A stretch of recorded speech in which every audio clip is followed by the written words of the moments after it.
In PC and mobile, I show you in a few moments how to join Jujutsu Infinite Trading Discord server. For this, we will start with the way in PC since we are here, and then I will explain you how we can do it also in mobiles. To do this, click on the Discover icon that we can see in the lower left corner of our application. Now click on Servers and go to the search box that you will see in the upper right corner and type Jujutsu Infinite.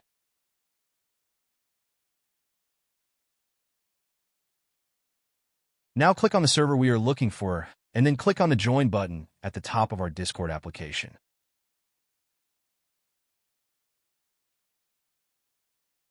Congratulations, you are already inside the Discord server on PC. On mobiles, it is quite likely that you cannot do this same process, as it does not usually show the option to discover. That's why I'll leave a link to access to this server in the description of this video.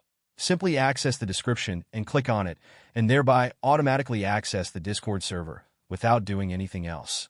Please give a like to this video, comment, and subscribe. Until the next one.